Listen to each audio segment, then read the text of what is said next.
ومن آياته أن خلق لكم اعوذ باللہ من الشیطان الرجیم بسم اللہ الرحمن الرحیم۔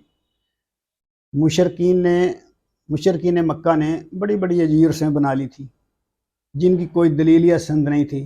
اپنے پاس ہی عجیب رسمیں بنا کر ان کو مذہب کا حصہ مان لیا تھا اور انہی پہ وہ عمل کرتے تھے، اور ان رسموں کو اسلام نے آ کر مٹا دیا۔ آئیے ہم دیکھتے ہیں کہ وہ کیسی کیسی رسموں پر کاربند تھے۔ بحیرہ، صائبہ، وسیلہ اور حام۔ سورۃ المائدہ آیت نمبر 103۔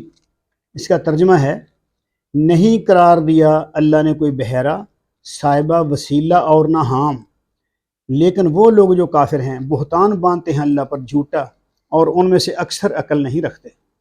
شرک کرنے والے لوگ خود ہی کچھ باتیں گھڑ لیتے ہیں، لیکن ان باتوں کا دین سے کچھ تعلق نہیں ہوتا، اور پھر ایسے ظاہر کرتے ہیں جیسے یہ باتیں اللہ نے فرمائی ہیں اور دین کا حصہ ہیں۔ دین کے نام پر قسم قسم کی رسمیں بنا لیتے ہیں اور ان کو دین کا حصہ بنا کر ان پر عمل پیرا ہو جاتے ہیں، اور اپنے حلقہ اسر میں ان کی ترویج کرتے ہیں۔ یہ لوگ عقل و شعور سے ذرا سا بھی کام نہیں لیتے، ان کو تو بس اپنے خود ساختہ عقیدے کی فکر ہوتی ہے اور خوف خدا بالکل نہیں ہوتا۔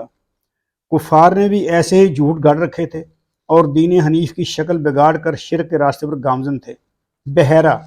بحیرہ کیا چیز تھی؟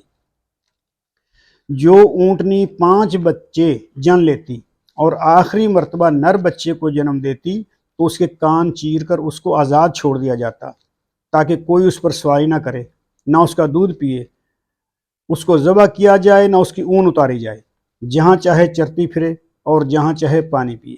صائبہ کیا چیز تھی؟ جب کوئی شخص کسی مصیبت یا خطرے سے بچ جاتا تو کسی اونٹ یا اونٹنی کو شکر کے طور پر آزاد چھوڑ دیتا۔ اس طرح 10 مادہ بچے جننے والی اونٹنی کو بھی آزاد چھوڑ دیا جاتا۔ وسیلہ، اگر بکری پہلی مرتبہ نر بچہ جنتی تو اس کو اپنے معبودوں کے نام پر ذبح کر دیا جاتا۔ اگر پہلی بار مادہ بچہ جنتی تو اسے اپنے لیے رکھ لیا جاتا، اور اگر نر اور مادہ ایک ساتھ جنم لیتے تو نر کو ذبح نہ کیا جاتا بلکہ اس کو معبودوں کے نام پر آزاد چھوڑ دیا جاتا۔